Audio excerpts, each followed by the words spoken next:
Let not your heart be troubled. You are listening to the Sean Hannity Radio Show podcast. If you're like me and suffer from insomnia, you know what? That's not fun. I tried everything. I couldn't get a good night's sleep.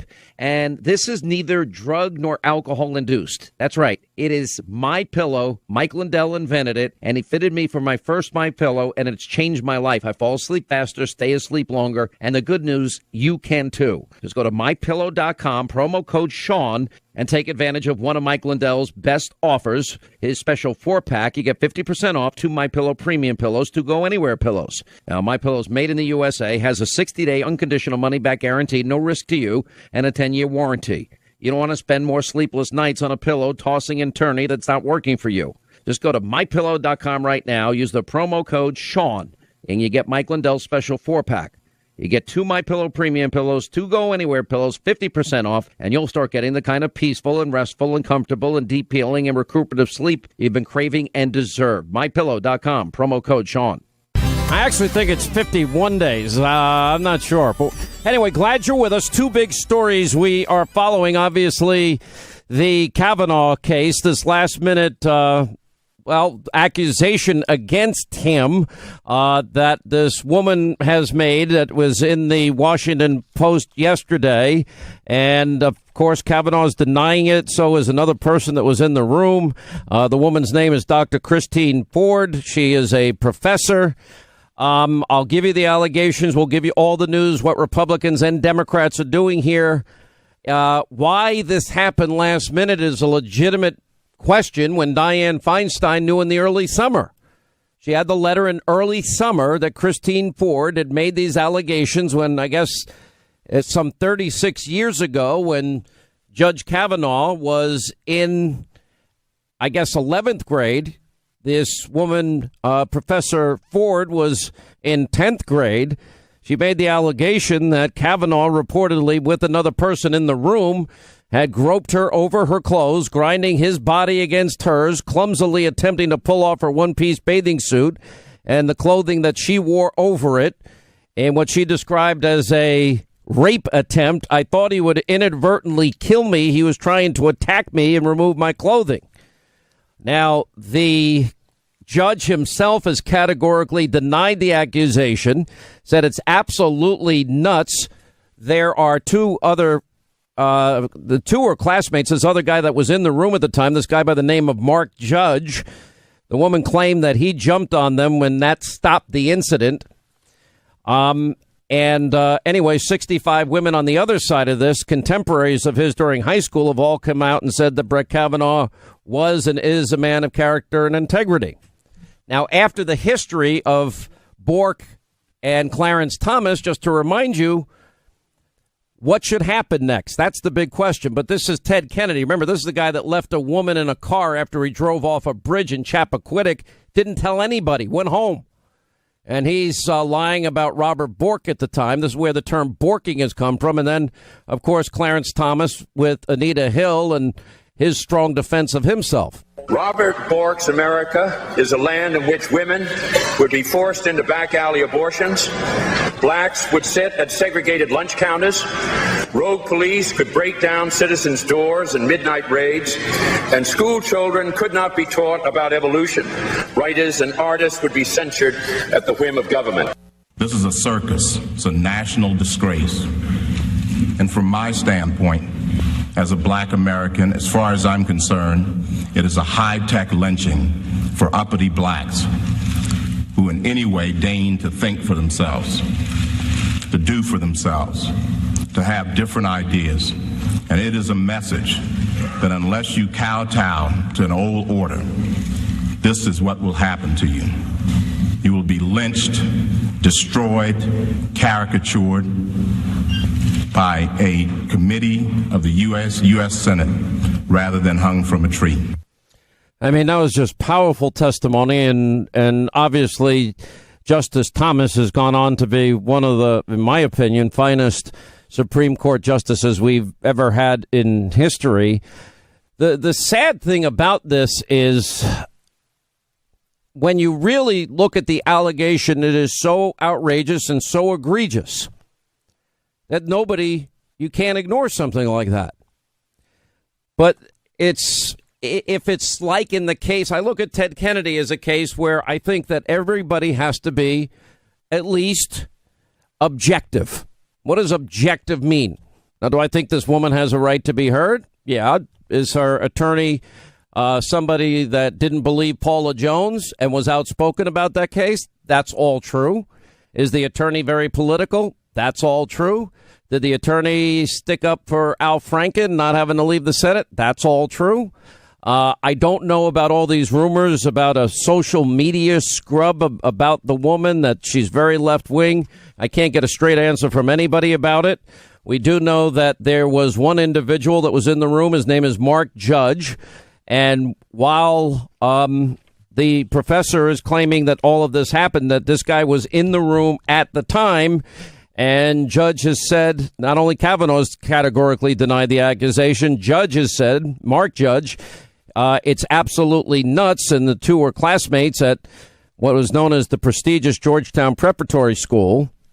We have Senator Grassley ripping the ranking committee Democrat Dianne Feinstein for sitting on the story that she was first made aware of early in the summer, and said if the Democrats took it seriously, it should have been brought to his attention much earlier.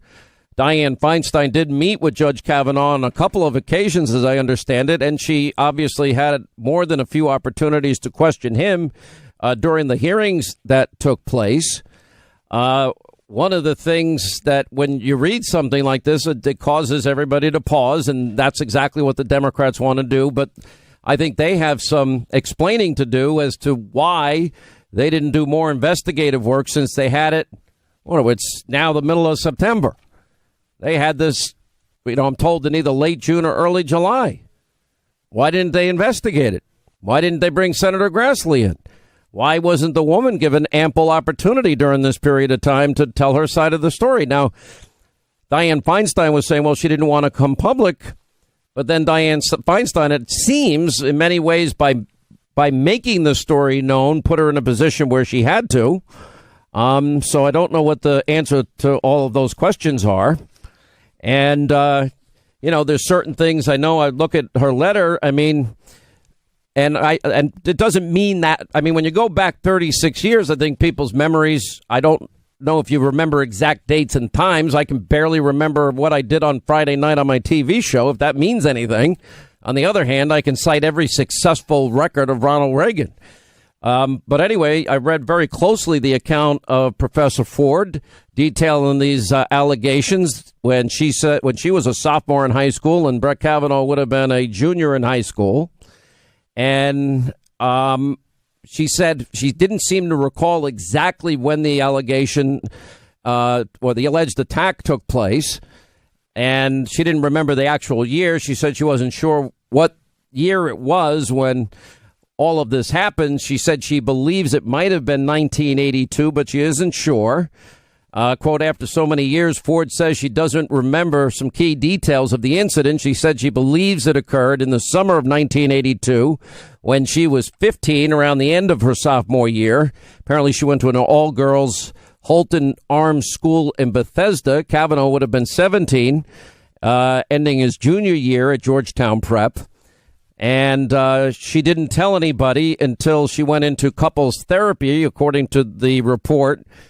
And she decided to talk about what had happened in 2012. And she said she told nobody of the incident in any detail until 2012, when apparently, I don't know, a couples therapy even. I guess they just go to counseling. Maybe not that they're necessarily having problems or anything. And the therapist's notes were also released. She apparently also did a lie detector test. And at the time, she reported that she was attacked by students from an elitist boys' school who went on to become a, quote, highly respected, high-ranking member of society in Washington. And the notes say that 4 boys were involved, which was a discrepancy she put on the part of the therapist's part. She said there were 4 boys at the party, but only 2 in the room. And the other one is this guy, Mark Judge, who I mentioned just before. And she did say that she did tell her husband that something bad had happened in the past. She didn't go into detail. Her husband didn't press the matter any further. And she got married in 2002. And Apparently, early in the relationship, she said she had been a victim of physical abuse. And then it was a decade later in 2012 when he learned of it. Then you've got to weigh all of this against the other side, because none of us were there. This is 36 years ago. So the one guy that was in the room, apparently, though, Mark Judge has admitted that he had alcohol problems at the time and blacked out on occasion. But he says he didn't believe this in any way, shape, matter, or form. And he was pretty adamant in his denial that it didn't happen. Used varying terms about how it didn't happen. And then you have, if we're going to look at it, why at this point, look, everything else you see about Judge Kavanaugh's life in his church, in his community. This is a guy that spends a lot of time feeding the homeless. I mean, he actually is the real deal in terms of helping people in his life now and throughout his profession. You got 65 women who were contemporaries during his high school years. They all have come out and said that he was a great guy, a person of great character and great integrity. That's at the time. One of those people that knew him will join us a little bit later. Then you have many women that have known Kavanaugh personally, professionally, spanning over 3 decades now, that have all testified to his respect for women, his character, his integrity. I don't know if Dianne Feinstein didn't believe the allegations were serious or credible or relevant enough to share with the FBI before this. She's had it for months. That part of it, to me, doesn't add up. Why did she hold this? Well, and the Democrats' history of borking, allowing Ted Kennedy to say the horrific, untrue things about Judge Bork at the time. I've interviewed, before he passed away, Judge Bork a number of times. I've met Clarence Thomas. By the way, the president is now weighing in on this and saying that the Democrats should not have waited. He said if it takes a little delay, it takes a little delay. Here's what he said. Playing it back for us. Let's listen. Judge Kavanaugh is one of the finest people that I've ever known. He's an outstanding intellect, an outstanding judge, respected by everybody. Never had even a little blemish on his record. The FBI has, I think, gone through a process 6 times with him over the years where he went to higher and higher positions. He is somebody very special. At the same time, we want to go through a process. We want to make sure everything is perfect, everything is just right. I wish the Democrats could have done this a lot sooner because they had this information for many months. And they shouldn't have waited till literally the last days. They should have done it a lot sooner. But with all of that being said, we want to go through the process. One thing I will say is that, as I understand it, Judge Kavanaugh spent quite a bit of time with Senator Feinstein, and it wasn't even brought up at that meeting, and she had this information. So you would have thought certainly that she would have brought it up at the meeting, not wait till everything's finished and then have to start a process all over again. But with all of it being said, we want to go through a full process. I have great confidence in the U.S. Senate and in their procedures and what they're doing, and I think that's probably what they're going to do. They'll go through a process and hear everybody out. I think it's important. I believe they think it's important. But again, he is one of the great intellects and one of the finest people that anybody has known. You look at his references, I've never seen anything quite like it. So they'll go through that process and we'll get it done. Should it be delayed? I don't know. It depends on the process. I'd like to see a complete process. I'd like everybody to be very happy. Most importantly, I want the American people to be happy, because they're getting somebody that is great. I want him to go in at the absolute highest level. And I think to do that, you have to go through this. If it takes a little delay, it'll take a little delay. It shouldn't certainly be very much. But again, this is something that should have been brought up long before this. They had the information in July, as I understand it. That's a long time ago, and nobody mentioned it until the other day. It's very unfortunate that they didn't mention it sooner. But with all of that being said, it will, I'm sure, work out very well. You're talking about an individual who is as high a quality individual as you'll ever see. Okay. I have not spoken to Judge Kavanaugh. Do you know if he's offered to withdraw from the process? Has he offered to withdraw? Next question. What a ridiculous question that is. Do you think his passport confirmation? Say it. Do you think his passport confirmation is on track? Oh, I think he's on track, yeah. I mean, I think he's very much on track. If they delay it a little bit just to make sure everybody's happy, they want to be happy. I can tell you, the Republican senators want to be 100% happy themselves. They're doing it very, very professionally. Again, this should have been brought up a long time ago. Thank you. All right, that's the president from earlier. We got to take a quick break here. We'll come back with more on this. Another top big story we are following today is newly released testimony from Lisa Page undermines the legitimacy of Robert Mueller. Quick break, right back. We'll continue. A lot coming up today. With only a kite, a house key, and wet hemp string, Benjamin Franklin captured lightning in a bottle. Over 260 years later, with a little resourcefulness, ingenuity, and grit, we're not only capturing energy from the sun and wind, we're storing it, ensuring Americans have the energy they need whenever they need it. Learn more about the nation's leader in energy storage at nexteraenergy.com. I may surprise some of you with this, but my attitude is I believe that she should come public and go before the Senate Judiciary Committee. There's plenty of time before they vote on Thursday, and her and a lawyer can come in. It's not like something you would have to prepare for, I don't think, considering she's now written her story and told her story, and I guess they can ask questions surrounding it. It should be done in a respectful manner, and I also believe that maybe some of the 65 women that knew Brett Kavanaugh in high school, they could testify too, saying that he was always kind and humble and accessible as, one of his female classmates at Yale. He's always treated women with decency and respect, the 65 women that knew him at that age. I mean, I would let everybody come out. We also have letters from women that worked for him, colleagues, female colleagues that worked with him in the Bush White House, and he has a strong record of supporting women, a letter from some of his former female law clerks. Also, some of the girls, the parents of girls that he's coached in basketball, and some of the, letter from classmates of his at Georgetown Prep, and his intellect, letters from Kavanaugh's former Harvard Law School students. And then, of course, his courtroom behavior. Let everybody talk and let the American people watch and let them decide. I believe the American people are smart. All right, 25 now till the top of the hour. 800-941-SEAN, toll-free telephone number. We have a lot. I'm going to peel back this onion. George Papadopoulos joins us later in the program today. Also, we are going to be joined by panel Greg Jarrett, Carrie Severino, and David Schoen on how do you handle these allegations. One thing I did forget to bring up, look, there's a lot of things floating out there that I have not been able to confirm. I have, for example, everyone said to me, well, look at what the reviews of this teacher are on the professor in this particular case, this woman that's making the accusation. And I'm like, slow down. It turns out there's another Professor Ford that that is out there, and some people have put that up.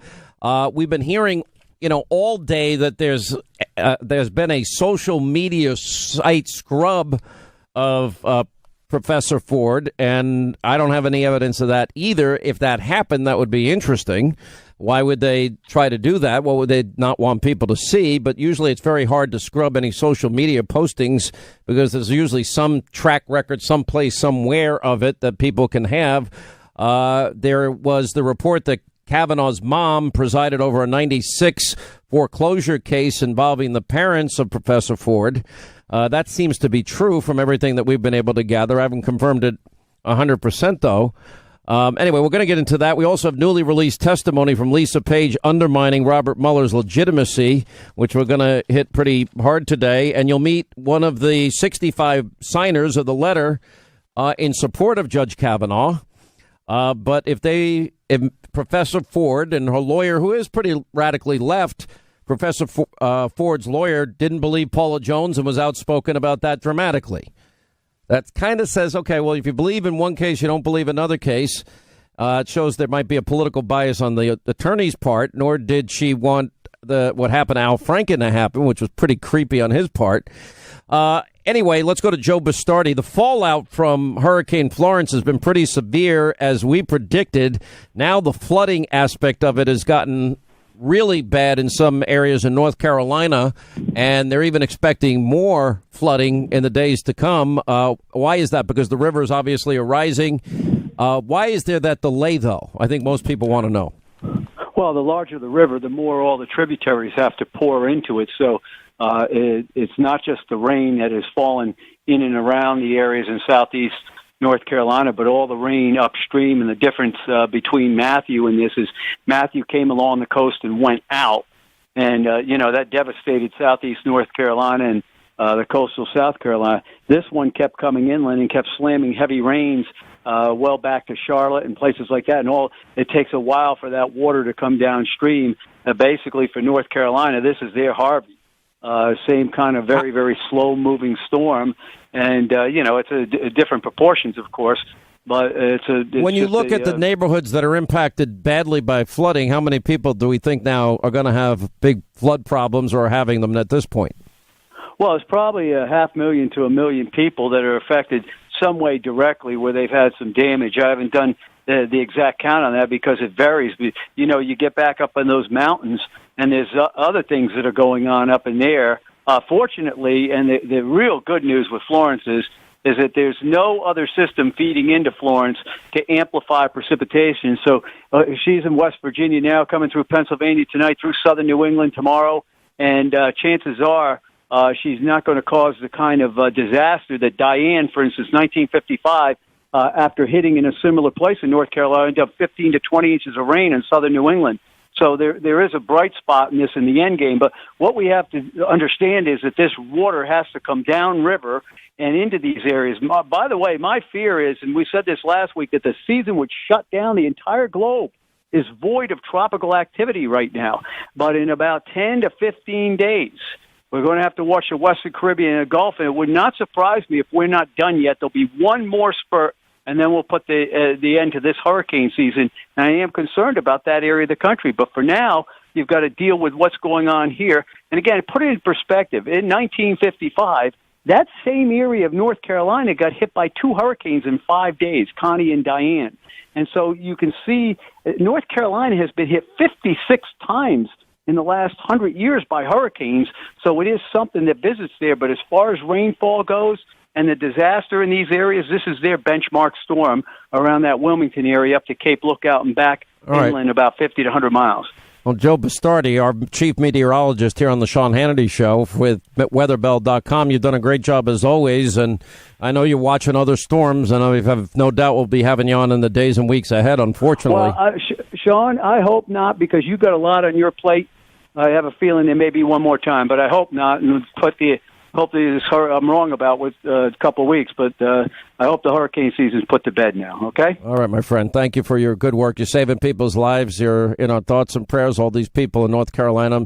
Listen, first we have to save your life and tell you to listen to your local authorities. The next thing is, I know dealing with property damage is horrible. It sucks. It just is the worst. Look, I'm not complaining, but I've had twice in my recent years frozen, busted pipes. One time it literally busted and leaked, and I was away on Christmas vacation, and I came home to a staggering amount of damage. I mean, it's horrible. And, when people have their homes flooded, and then you got to rebuild, and you got to get stuff, and then you're fighting insurance companies, it's a pain in the neck. By the way, the one insurance company after that claim, they dumped me. They said, we're not covering you anymore. I'm like, it's my fault that the pipe burst? It wasn't my fault. Anyway, so they're a pain in the neck. All right, I'm going to get some calls in here. A lot of you are standing by. Let's say hi to John in New Jersey. What's up, John? How are you? Glad you called, sir. Thank you for taking my call. I appreciate it. I wanted to make a comment, but before I make the comment, I wanted to say that Ms. Ford should, if this really happened, she should go before Congress, and she should, testify and get it out in the open instead of lollygagging. Well, I don't even think it was her. I mean, I guess she did tell Dianne Feinstein she didn't want it to be public, but in the last hour, Feinstein released it, which, if she had it in July, I think she had an obligation. Now, Judge Kavanaugh's been, they've done deep background checks on him. He's in, a circuit court that's the second most powerful court in the land. And, he's had as many as I think I read today, 6 deep background checks for each new position he's gotten, and none of this has ever come up before. I don't know why Dianne Feinstein held it for so long. She had an opportunity to ask him directly alone. She had an opportunity also to ask him in the public hearing. She failed to do so. And I think that now if the Professor Ford wants to testify before Congress in the Senate Judiciary Committee, I think she should be allowed. I also similarly think, and some of you say, well, why there's last minute attacks, this and that? And I'm like, because anybody that is in the public eye, this is what you just have to accept.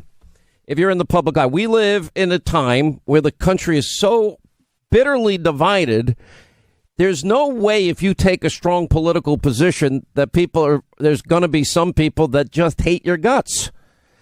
And if Professor Ford wants to testify and tell her story from when she was 15 and Judge Kavanaugh was 17 years old, 36 years ago, I think she should be allowed to testify, and then let the American people, let the Senate watch and view the testimony themselves, ask questions. I think they should also allow the people that have worked with Judge Kavanaugh as clerks and colleagues and people that have been with him in the last 30 some odd years of his life and people that knew him back at that age in his life, they too should be allowed to testify. And then the Senate and then the American people will have to make a decision at that point. There's never been anything that I've seen about him that in any way, I mean, his behavior seems exemplary in every other aspect all through these 3 decades of his life. And it seems inconsistent with the person that we've seen in the last 3 decades of his life. I do think that if you're in the public eye, you got to be prepared to be smeared today in this political environment. It is what it is. I mean, that's why we use the term borking. That's why when it was first announced, I played what Ted Kennedy said about Robert Bork. I do believe people have the right to the presumption of innocence. And I also think if you're an accuser, you have a right to confront those people you want to accuse. And I think at that point, then people are going to make decisions. I think they'll look at the totality of one's life, like in the case of Justice Thomas. And we rightly, I believe, made the decision that Justice Thomas ended up being one of the best justices we ever had. Is it pleasant? Was it pleasant for him? No. Listen to what he had to testify to and the things that were said about him. It's not pleasant being in the public eye. Everyone thinks being in the public eye is the greatest thing in the world. It's not. And I'm speaking from personal experience.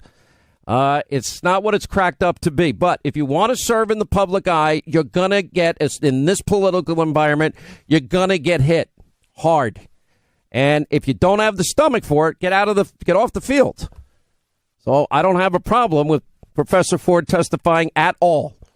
And I think that also that the attorney Katz seems very political, taking sides in these types of cases. I think that that shows that she has a political bias, but that doesn't mean Professor Ford does in any way. And I think we should get to the bottom of it. And it would all they have to do, they can come in tomorrow or the next day, and then they can still have their vote on time. Let's go to, because sitting on this was the wrong thing to do, period. Let's go to Jeff is in North Carolina. Jeff, sorry what happened to the great state of North Carolina, and I know that there's supplies and help coming. Yeah, thank you for saying that, Sean, because I was going to encourage also your listeners to, if they can, because I'm in Smithfield, North Carolina, so we've got some flooding, but certainly nothing as bad as it is 20 miles to the south and to the east of where I am. Yeah, but it's horrific, so and it's going to continue. So I'm begging your listeners to please donate to the American Red Cross to support. Listen, I personally like Samaritan's Purse. That happens to be Franklin Graham's group.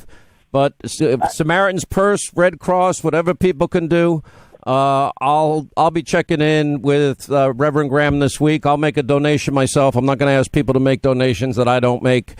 And whatever people can do, we need to be there for you. I do know that the federal government supplies are there because they were pre-positioned, which is really good news. But we still have the rising rivers and flooding is going to get worse in some areas. It's not done. That's the hard part. But I tell you, Sean, briefly, I just want to say, so as far as the Kavanaugh thing, I hope that regardless of your political bent, that every person sees this for what it is. The timing of it is just ridiculous, how you can sit on this information since July and not bring this up during several meetings between Dianne Feinstein and Justice Kavanaugh. It wasn't just one meeting. And the fact of the matter is that for anybody on the left or in the middle who thinks that this is, it's all part of the narrative that the Democrats want, that the Republicans are they're anti-women and they want to continue this narrative. And as long as we get the vote before November, but I think that in one way or the other, unfortunately, the Democrats have already won in one respect, that they've changed the narrative, they've energized their base even more, and those that are in the middle are kind of get shied away from kind of the elections a little bit even more. What do you think? Well, look, there's a lot at stake in this election. There's no doubt that 2 years of nonstop bashing and beating of Trump from the media and Democrats, it has an impact on some people. But for those people that like the president's policies, that want to continue the success of the country, if the Democrats get elected, even if Robert Mueller's whole thing goes away, it's going to be 2 years. They don't have an agenda. The only agenda is to destroy Trump. It's going to be 2 more years of that. But if Professor Ford testifies, well, so too, I think, should Kavanaugh's former Harvard Law School students. I think they should. Or classmates at Georgetown Prep, where he went to high school. Those people should be allowed to testify. The 65 women that knew him from his early life should be allowed to testify. The parents of girls that Judge Kavanaugh coached over this 30-plus year period, I think they should be able to testify. So should the former female law clerks of Judge Kavanaugh be allowed to testify, and former female colleagues that served with him in the Bush White House be allowed to testify, and some former Yale College female classmates, they too should be able to testify. If you're going to do it, bring people in and let everyone have their say, and then everyone can make a decision. I'm not against. And some people say, well, why would you let this go on? This is the reality of public life today. And if you don't believe it, just on any given day, watch the news about President Trump or any conservative for that matter. It is standard operating procedure. I warned everybody once the announcement was made, there's an opening on the court and Justice Kennedy got off. I said, let me tell you what's coming. And I played Judge Thomas having to fight back after the allegations made against him. I played Ted Kennedy. Here's the Lion of the Senate left a woman to die in a car after he drove the car off a bridge. He didn't tell anybody. He went home to bed, and the woman's in the car, Chappaquiddick River. Is a man of integrity. We know what he said about Robert Bork. No, I'm all in favor. Let everyone testify. We'll get a full range of perspective of Judge Kavanaugh. And I think if that happens, it could be done expeditiously, then I think the vote should take place on schedule. Senator Susan Collins is now weighing in on this case. She's asking some tough questions. What's puzzling to me about the Democrats is, why did they hold it this long? And why did this surface? They put forward this information earlier. Is it they didn't believe Ford? Why did they do it at the 11th hour? It's not fair to either of them the way that was handled.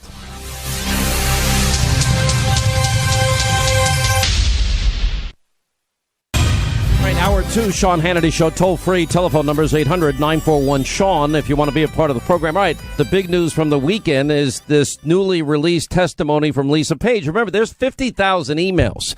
Release the information. Now, what are we talking about? Let's see the FISA memos or the FISA court applications that were made to get a warrant to spy on a Trump campaign associate. What we're even finding out now with Lisa Page, I went over their testimony last week with the latest Strzok Page memos. Now, what is previously sealed congressional testimony that we now have is Lisa Page raising doubts about the entire legitimacy of the special counsel Robert Mueller, because she told Congress back in July at the time of Mueller's appointment that the FBI wasn't even sure any crime had ever been committed. Now, think of the timing of all of this. Now, Page had admitted earlier in the summer that more than 9 months into the federal Russia probe, 9 months, that investigators had found no evidence of any collusion between the Trump campaign and Russia. None. She said, quote, I think this represents that even as far as May of 2017, we still could not answer that question. Anyway, so Page goes on to admit I think as far as May of 2017, we couldn't answer the question. Now, this Robert Mueller's now investigating this. On May 18th, one day after the special counsel was appointed, Strzok texts, "You and I both know the odds are nothing. If I thought it was likely, I'd be there, no question. I hesitate in part because my gut sense and concern is there's no big there." And Page goes on to explain to Congressman Ratcliffe, well, it still existed in the scope of possibility that there'd be literally nothing, she said, before qualifying, probably not nothing, as we probably knew more than that by that point, meaning there was nothing. And top FBI lawyer, remember, she was McCabe's lawyer, admitting that evidence was still inconclusive, saying that maybe an unwitting person was in fact involved in the release of information, but it didn't ultimately touch any senior people in the administration, meaning the Trump campaign or campaign. Then Ratcliffe said Page left me with the impression, based on her own words, that the lead investigator of the Russia collusion case, her boyfriend Peter Strzok, had found no evidence of collusion after nearly an entire year of investigation. And Nunes now wants to release all the deposition before the election, which I think is a good idea. Now, one person that did get caught up in this, George Papadopoulos, now he was interviewed, and apparently in this interview didn't tell the truth, and George Papadopoulos has now been sentenced to 14 days in jail. It could have been 5 years. And that George Papadopoulos, this guy Downing from Australia that we've told you an awful lot about, and this professor apparently that he had a relationship with, resulted in him being questioned about what he knew. And he joins us now to talk about it. How are you, George Papadopoulos? Sean, thanks so much for hosting me. I mean, I guess you probably hate it that me and others said, well, you're just a low-level campaign person. And I'm not trying to be rude by saying that. But I was around all the campaigns for all that time, and I did not know you at that time. Yeah, I mean, look, Sean, it's obviously all relative. Of course, I wasn't, a campaign chairman or a senior advisor to the candidate himself.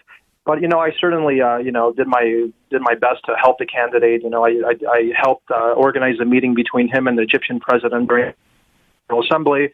So, my focus actually was predominantly on Middle Eastern issues and NATO. I had absolutely no background whatsoever in the U.S.-Russia relationship. All I knew about Russia and candidate Trump was that if he was elected president, he wanted to work at some level, generic level with Putin. That's all I knew. And that's actually what I was going into these meetings with these so-called Russian intermediaries trying to do. Let's talk about this professor that you knew from your time in Great Britain. Tell us about him. Yeah, so it's the whole setup with the meeting with him it's very strange. Looking back, of course, during the time I was interviewed with the FBI, there was a lot of confusion. But now that I have a more clear picture of what I think was going on, it looks incredibly suspicious. I was working in a organization named the London Centre for International Law Practice in London. This is an organization that has deep ties to Western intelligence in the UK. They then take me to a university called Link Campus in Rome. This is after I'd notified them that I would be leaving their organization and joining the Trump campaign and moving back to the United States. I don't know why they decided to take me on this so-called business trip to this university in Rome, which is known as a spy school that trains Western intelligence. Nevertheless, I thought it's a quick trip to Rome, and then I'd just be leaving to the United States afterwards. I don't know if the stars aligned the way they did, and I was supposed to meet Joseph Mifsud at this spy school in Rome, or if it was by complete coincidence. Nevertheless, I meet him in Rome, and immediately he takes a liking to me and starts saying that he can set up a meeting between Trump and Putin and various other diplomats. At the time, he presented himself as this mid-50s former diplomat with extensive ties to the State Department in the United States, Western think tanks in Europe, and, nominally to Russia and various governments. I took him up on his offer to meet in London a couple weeks later. Did he ever at any point mention that he can get a hold of Hillary Clinton dirt for the Trump campaign? So here's the misunderstanding. About a month after I'm talking with him, he sits down with me over breakfast in London and simply states that I have information that the Russians have Hillary Clinton's emails He said he's coming back apparently from Russia. I never saw emails. He never followed through with this. He dropped a bomb on me, and he basically went his own way, which for me is incredibly suspicious. Why? It made absolutely no sense. And here's why it also didn't make sense to me, Sean. This is a person who apparently has the keys to the kingdom, the one secret that everyone in the world apparently wanted. But and if I recall correctly, that was all being discussed at that time. Who has the emails, right? Absolutely. It was a public record, and my wife herself has mentioned that it was speculated all over Europe at the time. Now, here's the problem I had with this individual. At the time, around those months, I was trying to leverage what I thought were his contacts with Russia to meet the Russian ambassador in London. This individual could not even introduce me to a single Russian diplomat, but he apparently had this information. For me, it made no sense to me, and it still does not make any sense to me. All right, and even this before you got sentenced, this guy had spoken out and said you didn't do anything wrong and that he didn't offer you or give you any of that information. All right, let's fast forward. Now all of a sudden, all this information, I guess, gets released, and you become a subject of the investigation. How did that happen? Walk us through it. Well, I mean, I'm just following what I've been reading in the news, like I guess everyone else has. Alexander Downer gets into the question. You meet this guy in a bar. You guys having drinks together. You were drinking gin and tonics. You might have had a little buzz on. Tell us about that. I think it's very important for me to contextualize what this meeting with Alexander Downer was, which I felt was a complete setup, and I still do to this day. Alexander Downer did not randomly reach out to me. There was a process leading up to this meeting, and I've been tweeting about it recently. There was an Israeli diplomat named Christian Cantor, who I knew in London, who just hated Trump. He hated his guts. All of a sudden, he decides one day to introduce me to his so-called girlfriend, who just happened to be an Australian intelligence officer and the assistant to Alexander Downer. Now, once I was in the British press demanding that David Cameron apologize to Trump about calling him stupid for his idea about the Muslim ban, all of a sudden, Alexander Downer decides to meet with me at a bar. At this meeting, he begins to take his phone out, what seemed to be recording my conversation with him. I was so suspicious, I actually notified the FBI about this encounter. And he basically tells me that your boss and you better stop bothering my good friend, David Cameron. It seemed like a threat. I have no recollection whatsoever talking about emails. I remember a lot about this meeting, and it was one of the most strange meetings I had during the campaign, along with Stephen Halper. Okay, so let's get to Robert Mueller and company. When did you get called by the FBI? You contacted them over this. When did they talk to you, and what was that interview like? I can't really get into details about what was said in my interview, but all I can say is that they contacted me in January of 2017, and I mentioned it in court that the discussion in my first interview in general terms was about Sergey Millian, who was apparently outed as a dossier source a week before. If I was being cultivated by the Israeli government to work as some sort of spy, because actually most of my business contacts were in the energy industry in Israel before I joined the campaign.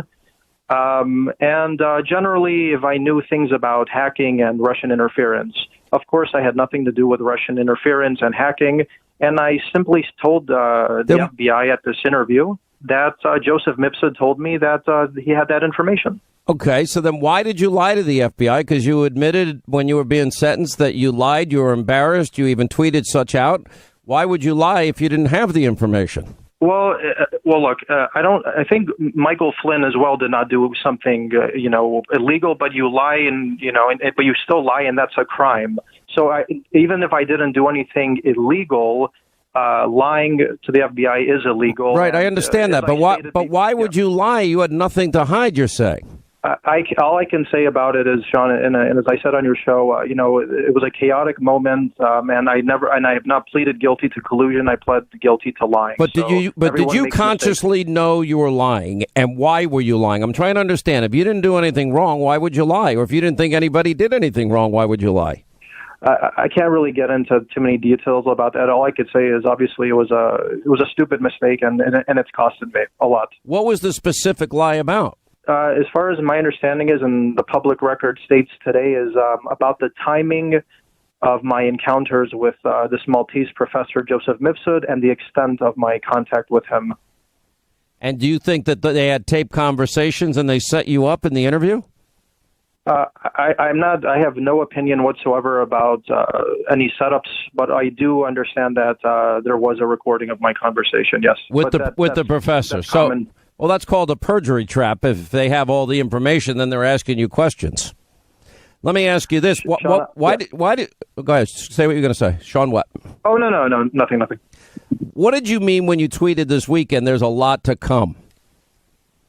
What I meant by that is that if I'm going to be under scrutiny for my interactions with a Maltese professor, the fake niece of Vladimir Putin, which this Maltese professor introduced me to, and a think tank analyst in Russia, then certainly my interactions with Western intelligence officials, Western diplomats who encountered me in incredibly suspicious circumstances, including Stephen Halper, definitely need to be, discussed at the congressional level, because I don't think my story should simply be, quantified as meeting this Maltese professor. He tells me this information, and that's what George Papadopoulos was doing. My story is much larger than that, and in substance and in scope, and I think the American public deserves to know the truth. Do you believe you were set up then?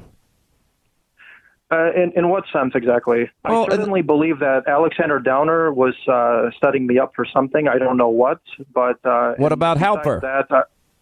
Well, Halper, obviously, it's public that he was setting me up for something. I don't know what he was doing exactly, but it's public knowledge that he was part of some operation in London, which I believe the British had to be part of, because why would this operation be targeted against me in London if the British were not aware of it? And I'll tell you another fact. The same day that I met Stephen Halper in London, the British Ministry of Foreign Affairs invited me to tour their offices and to meet with their diplomats. Unless they were completely aloof as to what was going on in London the same day Stephen Halper was interacting with me, then I think it makes no sense. You have to spend 14 days in jail. How do you think Mueller and his team treated you? I think, I did my part. I'm certainly going to just give my part of the story. I did. And I just hope that the truth all comes out in the end. That's all I can say. Do you think if the truth comes out in the end, will it exonerate you? All I can say is that I'm looking forward to testifying on Capitol Hill. I'm very enthusiastic about it, and I hope my testimony leads to a certain other doors opening.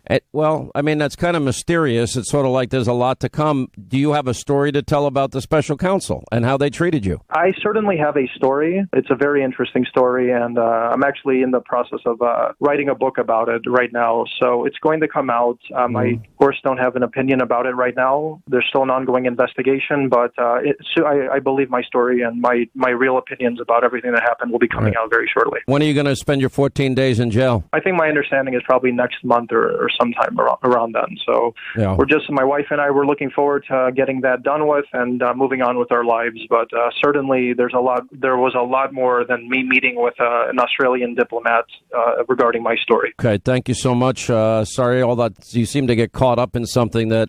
The only thing I don't understand is why you would lie over something you didn't do. But we'll get that story when you write your book. We're looking forward to it. Thank you, George Papadopoulos. I wish you and your wife the best, and we really mean that sincerely. Thank you so much, Sean. I appreciate it. We both appreciate it. Thank you very much. So let me just go back here. This is breaking news right now. You are going to declassify your depositions of some 70 individuals related to the Trump-Russia collusion narrative. Yeah, so some of them are not even classified. Some of them are just held at the committee. So, matter of fact, I think 70 or 80% of them are not classified. The ones that are classified, we will have to send to the Department of the Director of National Intelligence to declassify. But we hope that would only take a matter of days, and they don't do their normal foot dragging where they slow roll, and we don't get these before the election. But just for the sake of full transparency, because there's so much that's out there that's misinformation or disinformation on this Russiagate fiasco, that we needed this information out before the election. And that's why we've been asking the President of the United States to declassify many more documents as it relates to not only Bruce Orr, but also with the Carter Page FISA. Will the president declassify those documents before the midterm elections? Well, look, I think he doesn't have any choice. Well, and what you see is the mainstream media and even Strzok's attorneys have said, no, he actually wanted to get to the bottom of leaks. He was really worried about getting to the bottom and making sure nobody was leaking. That's not what was happening. What was happening here, and this ought to scare American people, it scares me, to know that the FBI and DOJ would go out and leak fake news stories in many cases, plant them in many cases, and then pick up those fake news stories to use it as a pretext, and that's the word that they use in their text, in one of their text messages, a pretext to go out and interview American citizens, knock on their door and say, look, we read these 3 news stories that we're not going to tell you we actually planted with the news, and we want to talk to you about these news stories. All right, 24 now till the top of the hour, 800-941-SEAN if you want to be a part of the program. Devin Nunes going over the new developments, the Page-Strzok text that we told you all about last week. And, let's use this. First, we'll purposefully leak phony information to our friends in the media as part of a, quote, media leak strategy. And then we're going to use that information as a pretext to go interview people about the Justice Department's decision to appoint Robert Mueller. It was one exchange where Strzok and Page are talking about right after the firing of James Comey. Let's make sure Andy starts an investigation fast, quick, before somebody replaces him while he's still there, meaning he's in charge after Comey got fired. And Page admitted earlier this summer that more than 9 months into the federal Russia probe, in a text May 18th, that's one day after the special counsel was appointed, Strzok texter, you and I both know the odds are nothing. If I thought it was likely, I'd be there no question. I hesitate because my gut sense and concern, there's no big there. And then when she was asked about that by Congressman John Ratcliffe, it still existed in the scope of possibility that there would literally be nothing, she said, before then saying probably not nothing, as we probably knew more than that by that point. The top FBI lawyer admitted the evidence was still inconclusive, saying that maybe an unwitting person was in fact involved in the release of information, but it didn't ultimately touch any senior people in the administration or in the campaign. Anyway, Ratcliffe said Lisa Page left me with the impression, based on her own words, that the lead investigator of the Russia collusion case, Peter Strzok, had found no evidence of collusion after nearly a year. When you tie it all together, it all starts with Hillary Clinton getting an exoneration after committing multiple felonies, the most obvious case of obstruction ever.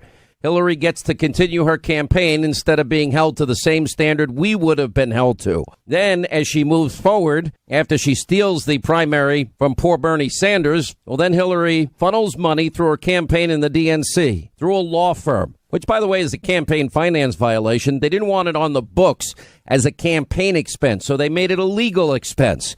They funnel it through Perkins Coie. Perkins Coie hires an op research firm. Why didn't they just pay the money directly? Well, that's a good question. Then they hire Christopher Steele.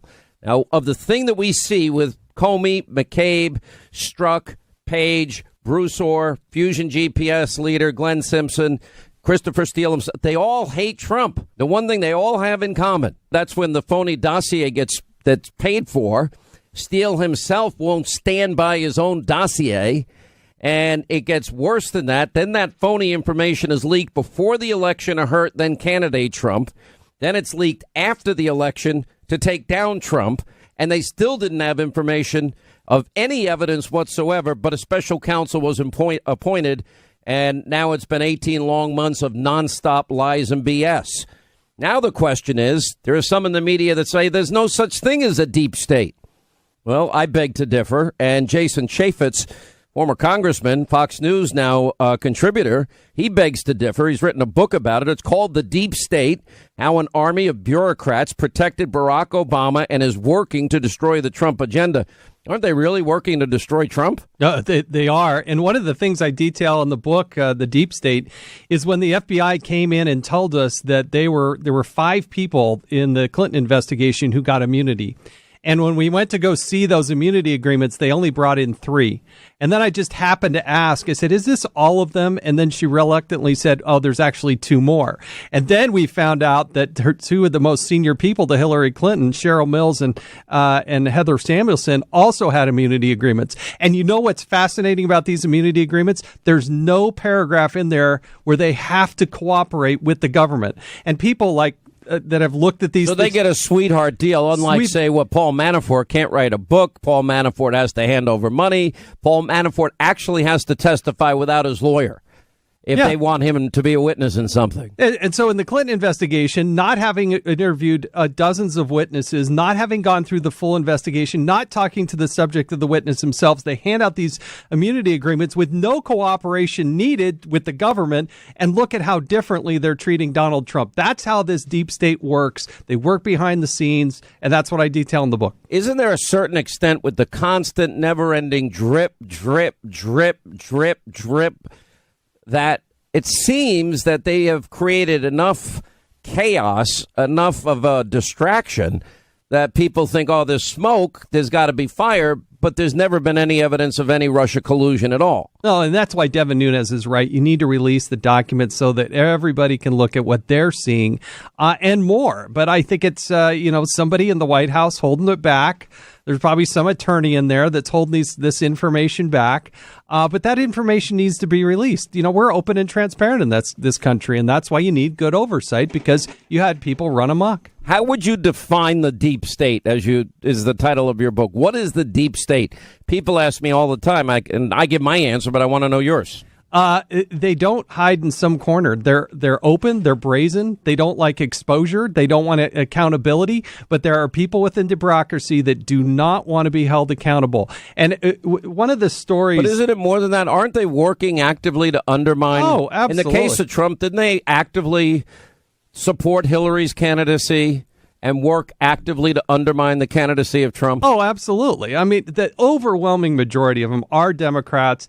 They wanted a bigger government with more power, less accountability, and they're brazen about it. The security leaks, for instance, to go after Trump. Even before he's even sworn in, you start to see things going out the door when he's out there talking with world leaders, and suddenly that information is out there. Prime Minister conversations. When did that ever happen in American history, right? Never happens, but it happened to Donald Trump because he's a disruptive president. It's exactly what the deep state doesn't want. Well, so when you look at all of these names that we're talking about, that we keep bringing up, I think some of the most frightening stuff is the Pfizer warrant abuse. Yeah. Because they used a phony dossier to get it. The irony of it all is it's a Clinton bought and paid for phony Russian dossier. Everyone wants to talk about Russian collusion, but it was used at the highest levels to spy on a Trump campaign associate. And we also had a spy inside the Trump campaign. And there might have even been more Pfizer warrants, I'm hearing. Is that true? The name that we're not talking about, because it all ties back to this, is Mark Elias. Mark Elias is general counsel involved with Perkins Coie, involved with Podesta, involved at the DNC, involved with Hillary Clinton. This is the attorney that sits in the middle of this universe and is moving these dollars by the millions of dollars that then generate this product that's fiction that is then used to generate stories, which are fiction. They're fake, to justify action by federal bureaucrats. So we now know that this was all under a phony pretext, the whole Trump-Russia investigation. Well, why is it allowed to continue? Believe me. Why haven't people been held accountable for fixing investigations, for spreading false information to the American people, to Congress? Why, if you lie to a FISA court judge, why do I think I'd be put in jail and never see the light of day again? Well, we've got one of the weakest attorney generals we've ever had in my lifetime. And as long as Jeff Sessions is the attorney general, I think we're going to continue on in perpetuity with these problems. I really do think that is a major impetus. I do believe, and you and I've talked about this, I do believe the Inspector General, I do think, and I hope he's making progress, but I worry that they're not willing to prosecute their own. In the book, The Deep State, that I wrote, I talk about it from the EPA to the Department of Interior to the Department of Justice to the State Department. They never prosecute themselves. So you're saying that guys like, even though we do know there's a grand jury convened as it relates to Andrew McCabe, right? What about everybody that signed on to the phony FISA warrants? Because that's committing a fraud upon the court.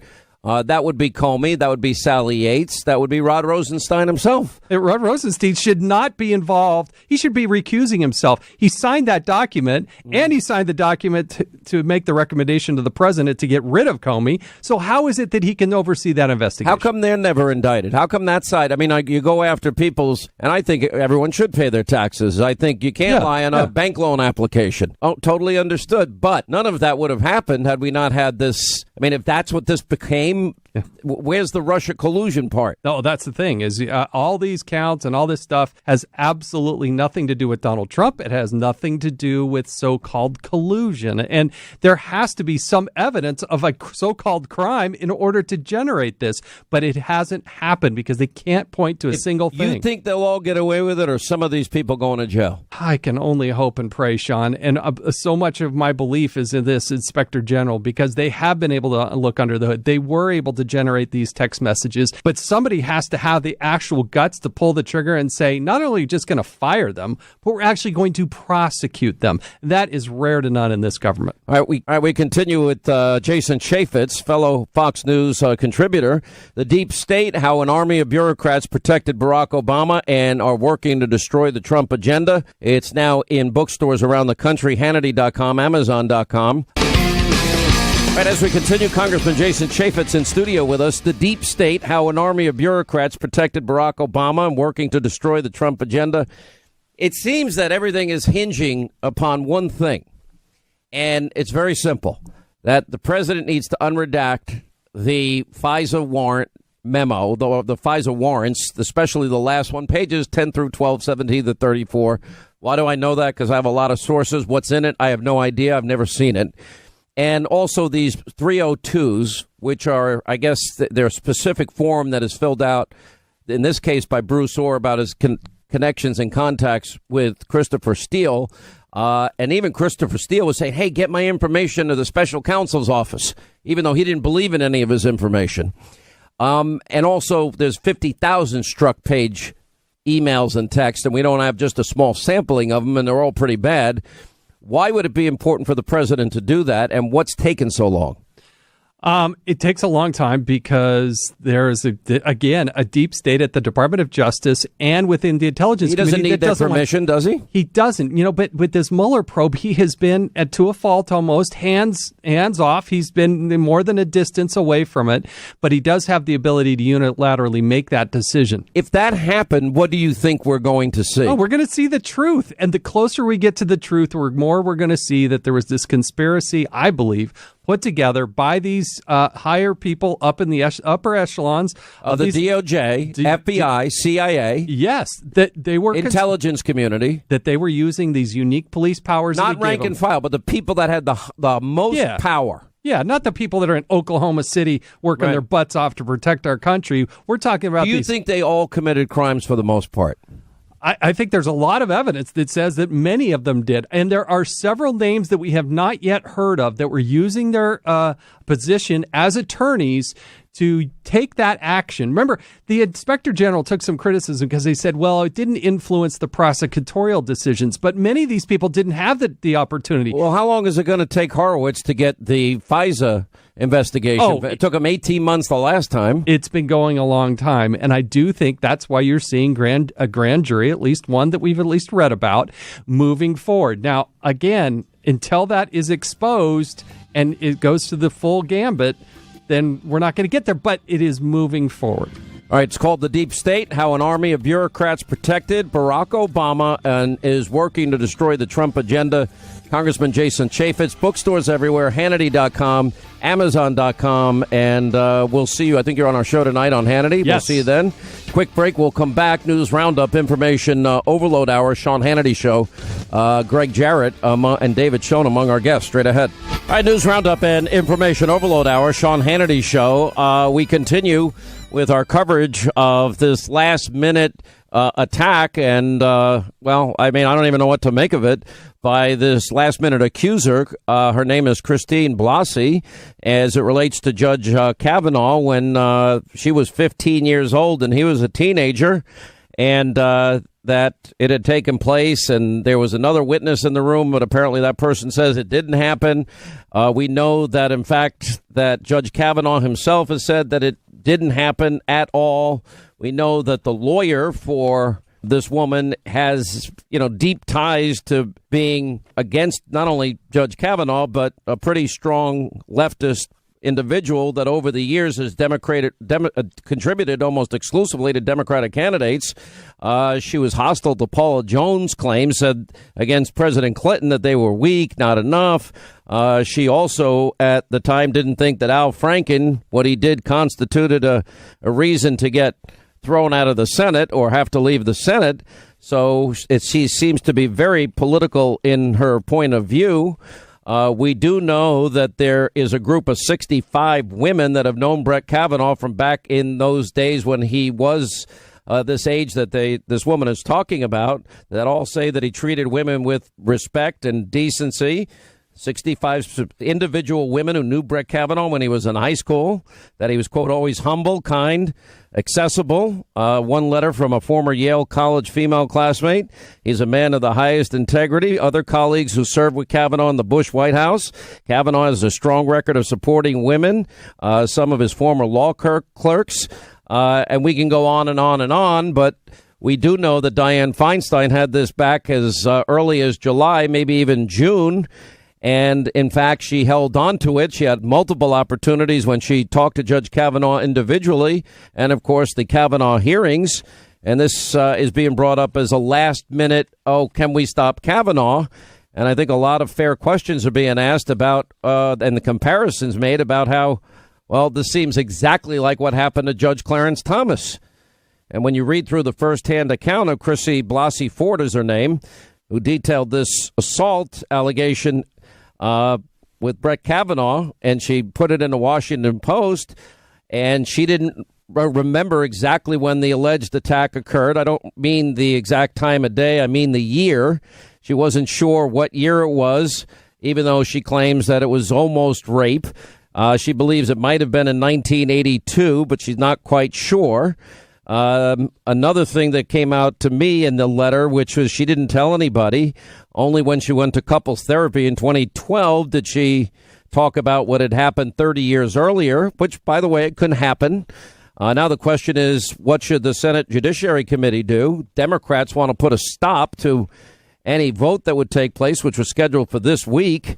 And anyway, here to dig into this more deeply, Carrie Severino is with us, who is the chief counsel, policy director for the Judicial Crisis Network, and also Fox News legal analyst, author of the #1 book, The Russian Hoax, for New York Times. And also we have criminal and civil liberties attorney David Schoen is with us. Carrie, let's start with you today.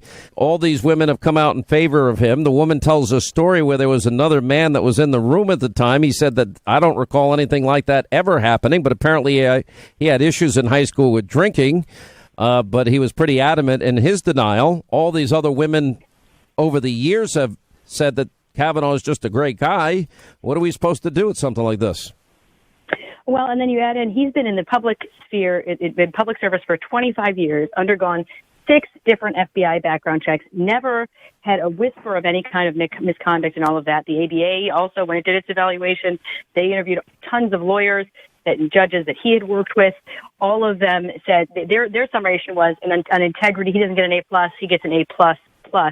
So it's a real challenge because it is absolutely at odds with the Brett Kavanaugh that everyone who knows him seems to know, with this one exception, doesn't seem to add up. And as you pointed out, Senator Feinstein's behavior doesn't add up at all. She sat on this and sat on this. Did she not think it was credible? Did she not think it was serious enough or relevant to the thing? Or was she just holding it in her back pocket to use as a political weapon later on? It's very hard to understand. I think what does make perfect sense, though, is you're seeing the same Democrats who, even before Kavanaugh was nominated, were calling for delay. And this is just the next in their ever shifting reasons for delay. There was either because he's not Merrick Garland, so we have to delay, or because we're not getting documents fast enough, or we're not getting enough documents, or we think he likes baseball too much, or, the reasons have shifted. But this is just the latest in that. So it sounds to me like the Senate Judiciary Committee is working to make sure that Ms. Ford does get an opportunity to share her perspective, and then Judge Kavanaugh will get an opportunity to also refute that and give his testimony as well. But what I don't think we should see is this being used as a cynical delay device. And it seems like that's exactly the kind of politics that was being played with the way that this was leaked at the very last moment, right before the hearing. That doesn't strike me as someone who's really interested in finding out the truth. That's someone who's using this as part of their political agenda and just trying to do character assassination at the 11th hour. Let me go to David Schoen here. I mean, this is such a serious allegation, but it goes back 35 years with the many numerous people that have come out and said this is not the guy that we knew in any way, shape, manner, or form. You're a criminal defense attorney. You have one guy that says, I have no recollection of that, and supposedly he was in the room at the time this happened, which would have been groping and fondling this woman against her will. What are we to make of it? Look, as a criminal defense matter, if a criminal defense lawyer couldn't win this case for Judge, soon-to-be Justice Kavanaugh, he or she ought to give up the license. It wouldn't hold up in court. No prosecutor would prosecute the case, of course. Look, it's a very difficult situation because of the inflammatory nature of the allegation. And that's what Senator Feinstein knew. And we've seen grandstanding at one level or another between Spartacus and now Senator Feinstein. That's the unfair situation that was created for this Professor Ford. It's what these senators did by waiting until the last minute, by presenting this thing under, this veil of mystery to tantalize and that sort of thing. That's the real crime here that happened, it seems to me. If they're going to go forward, she supposedly has agreed to testify under oath. They should take that testimony, but it's very difficult. Certainly can't prove that allegation to anyone's satisfaction, seems to me. And on the other hand, one might say they should move forward, assume that something she said is true. Would they still confirm Justice Kavanaugh if this were an incident that happened in high school, and even as described by Professor Ford? What is your take on it when you read the piece in the Washington Post, Greg Jarrett? Well, unlike Clarence Thomas, this alleged incident did not happen in the workplace as adults. Instead, 36 years ago, teenagers at a house party in which it allegedly happened. That's point number one. Point number two, I think it is fair to examine the political motives of those involved in this, including the accuser and her lawyer. But finally, it's inevitable that a hearing will take place, and that's probably right and fair. It will test the credibility of the witnesses, the accuser, the accused, and the only other witness, if he's willing to appear, Kavanaugh's friend, Mark Judge. If there's no corroboration, Sean, it would be unfair to allow a single, unproven, unverified accusation to ruin Kavanaugh's career. And so I think that's the bottom line. Well, I would argue that, look, we've seen what has happened. We have a principle in this country that people are innocent until they're proven guilty. I know everybody wants to rush to judgment. We got to stop the hearing. We got to do this and that. Why didn't Dianne Feinstein bring it up earlier, number one, when she had it? Number two, I think we've got to look at the entirety of this man's life and career. And when you do, this is totally contradictory to the person that we now see today and throughout the many, many years that he's been there. Then you have another issue, which is a little dicey, and that is that apparently the mother of Judge Kavanaugh ruled on a case involving her family. Is that a problem? Carrie? Yeah, I don't even know. I mean, that's really developing just now is this other case issue, and how could that play into it? But I think it is just looking at, as you pointed out, Senator Feinstein's behavior. She keeps on saying, well, I was trying to protect the confidentiality of this woman, but she had so many opportunities that were confidential, and that were, they were dealing with FBI background check information on the phone. They had her private meeting in her office. She could have sent everyone out and said, look, I have this. Let's talk about it, just you and me, confidentially. That would have been totally fine and a reasonable thing for her to do. She didn't do that. She is not treating this as if she thought it was a serious, credible, relevant allegation earlier. So it's hard to believe now when she's saying, "Oh, this needs to be investigated." No, this is just another plank in your argument for why we need to delay this nomination, and it just doesn't ring true what she is saying here. Is it fair to bring up, David Schoen, the fact that Kavanaugh's mother was a judge against her parents in a foreclosure case in 1996, or is that irrelevant? Absolutely, it's fair. It's relevant and it's fair. It goes to motive. All of these things are, and as does the failure to report. Listen, nobody wants to take the position, especially these days, of impugning a potential victim's credibility in this kind of area. However, when it comes to an evaluation like this, you have to balance all of the facts. And what you have on the one side that may be true, we can't say the professor is lying. We don't know all of the facts. Nobody else was there. But this is what happens in a trial also. The jury is not an eyewitness to what happened. And therefore, you have to weigh all of the facts. And so you have an unreported incident with facts that vary from the therapist's notes to the account that we're hearing now. And I know the professor said, well, the therapist just misrecorded what was said to her, how many people were present. There were 4 people, there were 2 people, what year it was, et cetera, as you've already said, against this record that we have. And that's what Senator Graham has said. Senator Grassley, I believe, has said, we'll take this person's testimony and we will balance it against all of the other record evidence that we have about Judge or Justice Kavanaugh. We don't know what happened then. We maybe never will know, but we have to be fair both to the potential victim and to the candidate here, who's had a very distinguished career, both personally and professionally.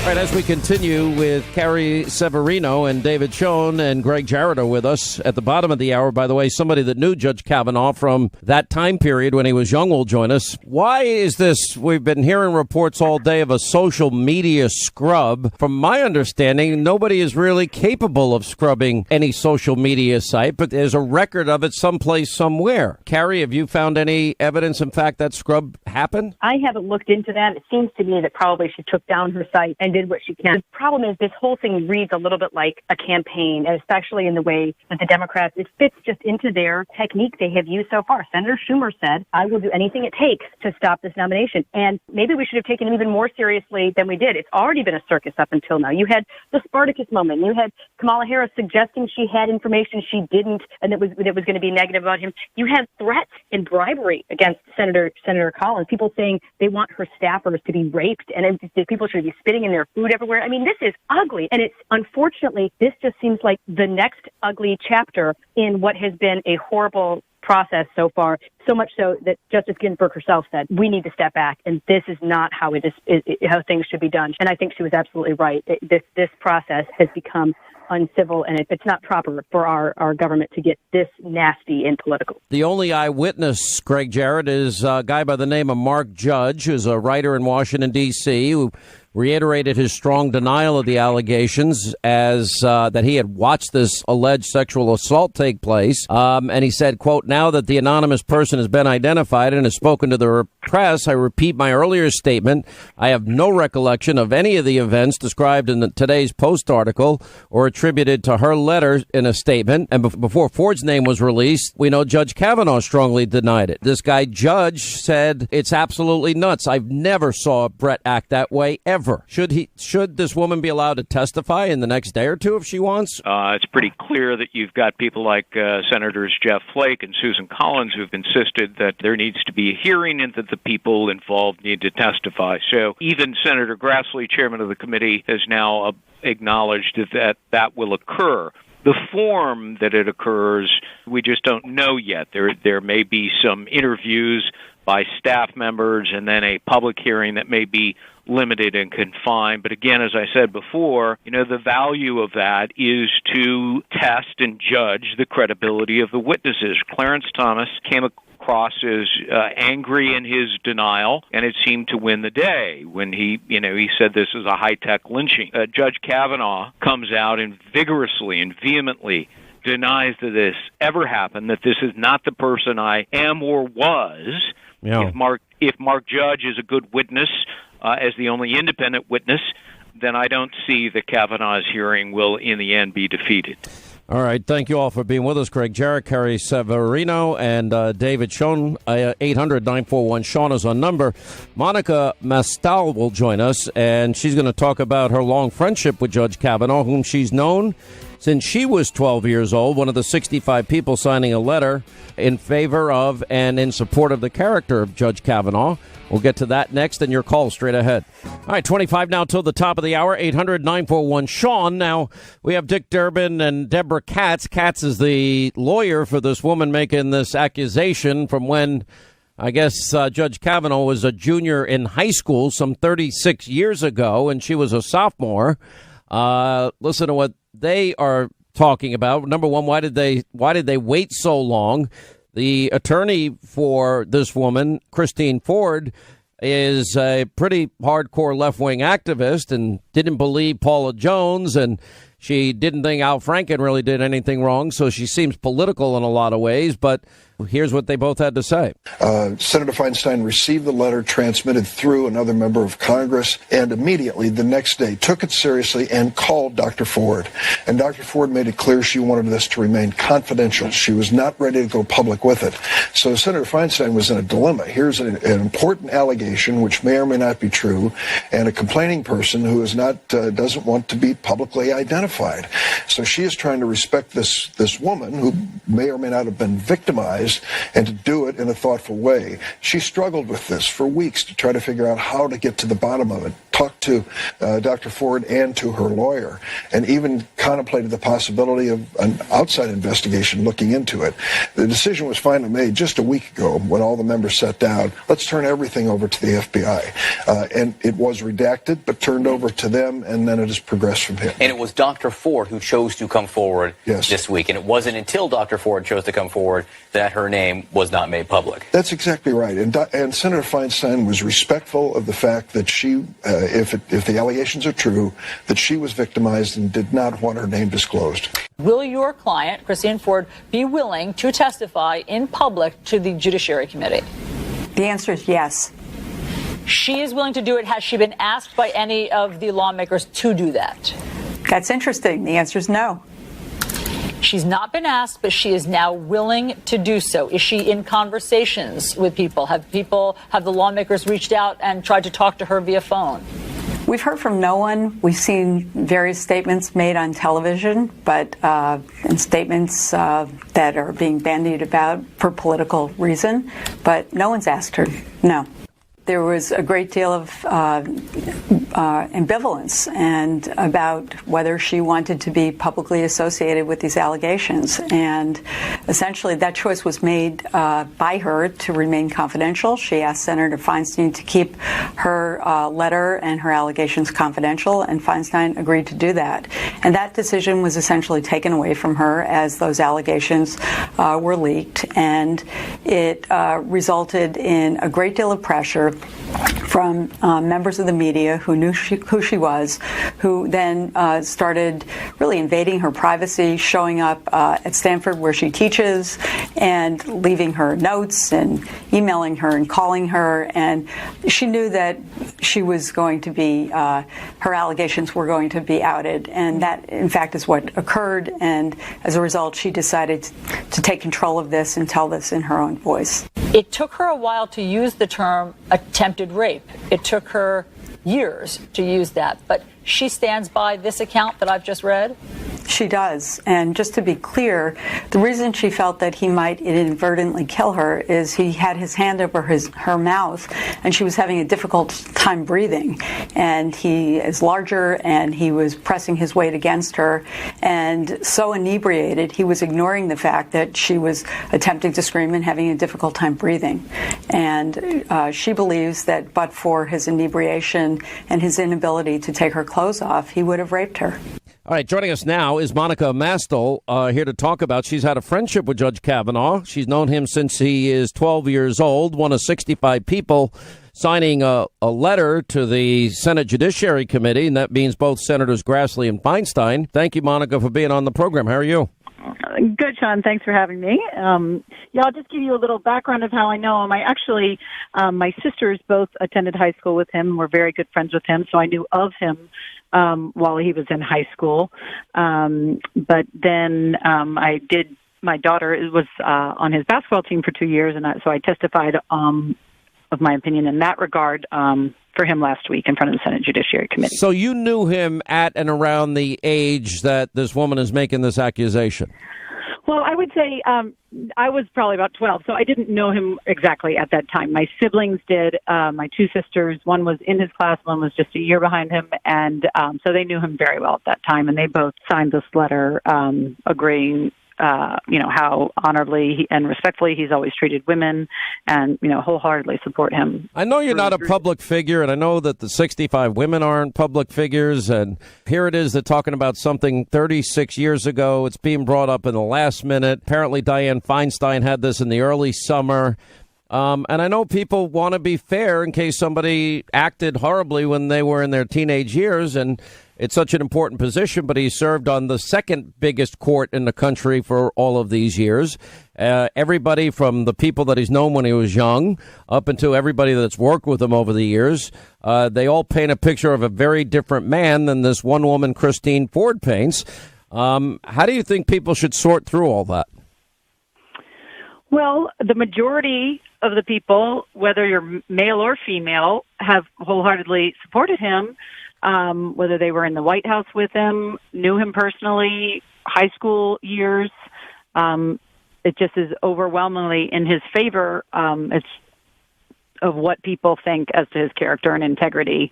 I don't want to discount this person individually. I don't know her, but the vast majority feels the exact opposite.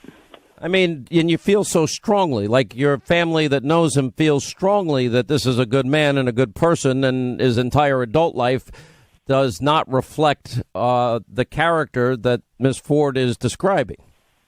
100%. And whether I didn't testify on a political position with him, more as a parental and personal friend, but there are plenty of people who testified to him who were from both sides of the fence. Whether they were partners in law firms or, other attorneys in other ways that have appeared before Judge Kavanaugh, just either side, male or female, have just attested to his integrity and how honorable he is in treating everyone. There are certain things that if you accuse people of them, and, one of the things I'm always suspicious only because, well, the political timing of it is horrible, and this is not my first rodeo in following these Supreme Court nominations, and I guess I'm revealing my age here as well, but I remember the horrific things that Chappaquiddick Ted Kennedy said about Robert Bork. I remember the last-minute allegations against Clarence Thomas, and I've watched this entire process with Judge Kavanaugh devolve into a circus. So, I mean, it doesn't mean that something horrible couldn't have happened when he was a teenager, but I also know that Democrats play politics, and there is no level to which they won't sink. I'll give you an example by playing you the two people that I just mentioned, and that would be, well, first I'll play Ted Kennedy making accusations against Robert Bork, and then Justice Thomas having to defend himself against Anita Hill. Robert Bork's America is a land in which women would be forced into back alley abortions, blacks would sit at segregated lunch counters, rogue police could break down citizens' doors in midnight raids, and school children could not be taught about evolution. Writers and artists would be censured at the whim of government. This is a circus. It's a national disgrace. And from my standpoint, as a black American, as far as I'm concerned, it is a high-tech lynching for uppity blacks who in any way deign to think for themselves, to do for themselves, to have different ideas. And it is a message that unless you kowtow to an old order, this is what will happen to you. You will be lynched, destroyed, caricatured by a committee of the U.S. Senate rather than hung from a tree. When you hear those two things, as I do, what goes through your mind? Because I know what goes through mine. Well, I just believe that, knowing Brett personally, that it is being made a circus, but as he's proved for 12 years, he decides every case on the merits as it should be, and it's not political when you're in the courtroom. It's about the merits of the case, and he's proven as a federal circuit court judge already that that's how he sees things, and that's why he's highly respected by everyone in the legal community. Yeah, it's it's very interesting that it always comes down to what I take from Ted Kennedy in particular. And listen, the courts have an impact for generations on the country. There's no doubt about it. And it's as part of our checks and balances, co-equal branches of government, it is a very important leg of power. And I just have what we've witnessed in the past, especially by Democrats, has so crossed lines of what is real and what is not. What was said about Robert Bork was a lie.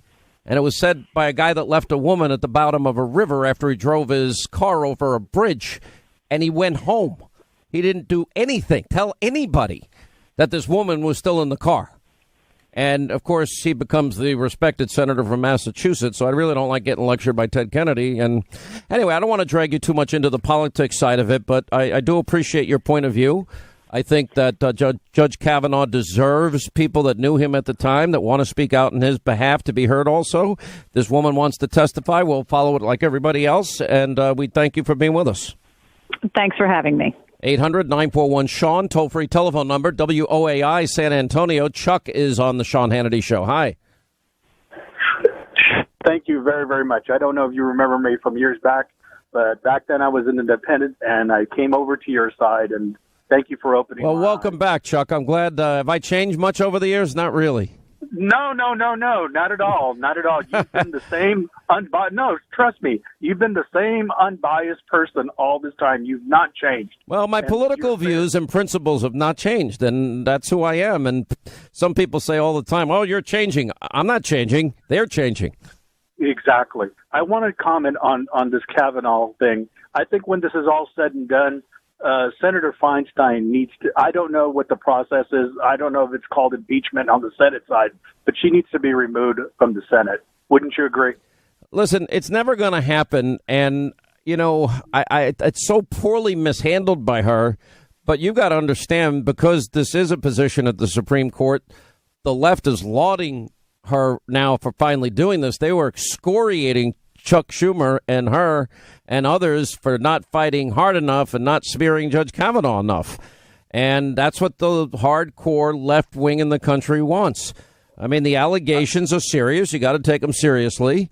The timing of it, she had it in July. I don't know why she would have held on to this, not answered questions of Kavanaugh related to it when she met privately with him. Why she didn't ask him when they had public hearings on it, why she held it to the last minute. There's got to be some reason. And I have my own suspicions. I'll keep them to myself.